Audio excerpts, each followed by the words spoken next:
परिवार का मतलब गांव की छोटी सी घर में सुबह की किरणें खिड़की से अंदर आ रही थी। मोहित अपनी छोटा बेटा आयुष के साथ खेतों में काम कर रहा था। हल्की ठंडी हवा बह रही थी और पक्षियों की चहचहाट खेतों में गूंज रही थी। आयुष, जो मात्र 10 साल का था, हर चीज में जिज्ञासा रखता था। वह अपने पिता से बार बार सवाल करता और मोहित हंसती हुई उसकी सवालों के जवाब देता। मोहित एक साधारण किसान था, लेकिन उसके सपने बड़े थे। वह चाहता था कि उसके बच्चे अच्छी शिक्षा प्राप्त करें और अपने पैरों पर खड़े होकर। उसकी पत्नी सविता भी हमेशा घर को संभालने में लगी रहती थी।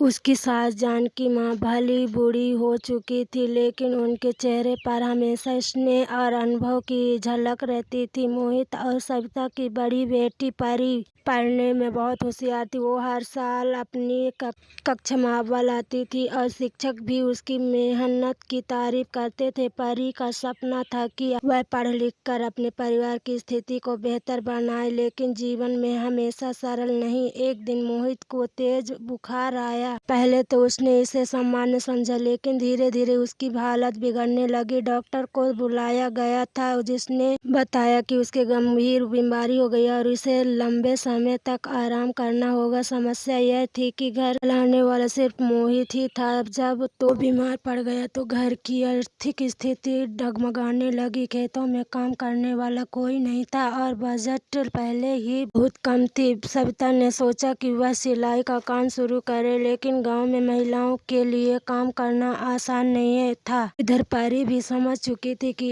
अब घर की जिम्मेदारी सिर्फ माता पिता पर ही नहीं छोड़ी जा सकती। उसने गांव के बच्चों को पढ़ाने का फैसला किया ताकि कुछ पैसे आ सके। जानकी माँ अपने कुछ पुराने गहने निकाल कर सविता को दे दिए और कहा, बेटा यह रख लो, इन्हें बेचकर कुछ दिन घर चल सकते। मोहित की आंखों में आंसू आ गए। उसने माँ का हाथ थामते हुए कहा, नहीं माँ, ये आपका निशान है, मैं बेच नहीं सकता। लेकिन माँ ने मुस्कुराकर कहा, बेटा गहने सिर्फ धातु होते हैं, असली संपत्ति हमारा परिवार होता है। जब परिवार पर संकट आता है तो यह संभाल कर रखने का कोई मतलब नहीं। आखिरकार गहने बेचकर कुछ पैसे आए, जिससे घर कुछ महीनों तक चल सकता है। परी ने अपनी पढ़ाई के साथ साथ गांव के छोटे बच्चों को पढ़ाना शुरू किया, जिससे घर में थोड़ी आमदनी होने लगी। आयुष भी छोटे मोटे कामों में हाथ बटाने लगा। वो खेतों में पिता की गैर मौजूदगी में मदद करता और डॉक्टर यहाँ से दौड़ दौड़ कर दवा लाता। सविता ने गांव की महिलाओं को सिलाई सिखाने का काम शुरू कर दिया। धीरे धीरे गांव की दूसरी महिला भी उसके पास आने लगी और उसका काम बढ़ने लगा। इधर मोहित की तबीयत भी धीरे धीरे सुधरने लगी। परिवार की कई महीनों बाद परी ने अपनी पढ़ाई पूरी कर ली और एक अच्छी नौकरी पा ली। उसकी पहली वेतन से सबसे पहले काम उसने यह किया कि दादी के गहने वापस खरीद लिए और उन्हें उनकी हथेली पर रख दिया। जानकी माँ की आंखों में आंसू आ गए। उन्होंने परी को गले लगा लिया और कहा, बेटा तूने साबित कर दिया कि परिवार का प्यार ही सबसे बड़ी दौलत होती है। आयुष अब पहले से ज्यादा समझदार हो गया था। उसने पिता के कहा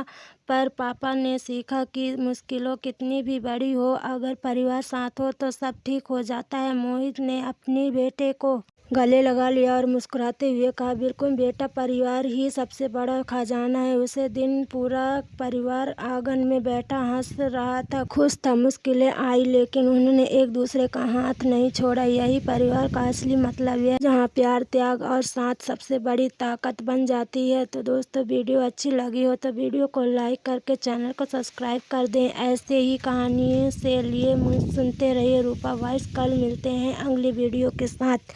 धन्यवाद।